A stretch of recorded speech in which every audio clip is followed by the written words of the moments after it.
रखते हैं, लेकिन आप ये जो मैसेज डाल रहे हो ना कि बीजेपी की कार्यकाल में ना तो जवान सेफ है ना ये है। सर मेरी पोस्टिंग 2006 में J&K में थी, कुपवाड़ा में। वहां पे बॉर्डर पे एक रूल था, no first fire no more than 11 NM, यानी कि जब तक पाकिस्तान की तरफ से एक भी फायर नहीं आ जाता तुम कोई फायर नहीं करोगे। नो मोर देन 11 mm मतलब वो हमारे ऊपर RPG चलाएं, मोटरार चलाएं, कुछ भी चलाएं, हम 11 mm से ऊपर का राउंड नहीं चला सकते थे वहां पे। मेरे हाथ पे ओम गुदा हुआ है। इस ओम के गुदे होने की वजह से मुझे हाथ में रुमाल बांध के ड्यूटी करनी पड़ती थी वहां पे। अगर उनको ओम दिख गया ना तो छोटे छोटे बच्चे पत्थर मारना शुरू कर देते थे।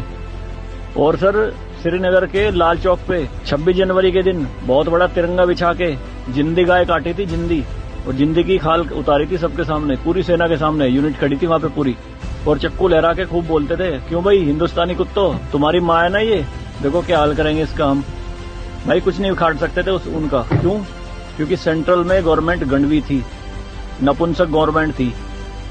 हमारे सर पे चौकी बना ली थी उन्होंने, जो LAC है ना, LOC, उस पे बिल्कुल वहीं 50 मीटर के दायरे में। और रात में बड़े बड़े स्पीकर पे माइक पे बोलते थे पाकिस्तानी रेंजर्स, अरे अपनी बहनों को एक रात के लिए हमें दे दो, क्या हुआ हिंदुस्तानी नपुंसको, चलाओ गोली। कुछ नहीं कर सकते थे उनका। 2014 में जब गवर्नमेंट चेंज हुई तो सेना अध्यक्ष बिपिन रावत साहब जब उनसे मिले तो उन्होंने बताया कि बॉर्डर के हालात खराब है सर, छूट नहीं है जवानों को कुछ भी। तो PM मोदी ने कहा था कि छूट मेरी तरफ से पूरी है, मैं नहीं जाऊंगा वहां लड़ने, तुम जाओगे।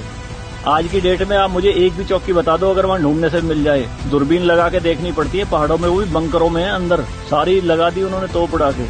शांति काल में आप 155 mm की बोफोर्स टाइप की तोप नहीं चला सकते, यूएनओ का रूल है। लेकिन 2014 में ये बोफोर्स भी चली J&K में पाकिस्तान की तरफ चौकी उड़ाने के लिए। तो सर ये मत कहिए कि बीजेपी के कार्यकाल में जवान मर रहे हैं, ये हो रहा है। सर सेना के जो हाथ खुले हैं ना वो बीजेपी के कार्यकाल में खुले हैं। मैं इसका जीता जागता प्रत्यक्ष आपके सामने बैठा।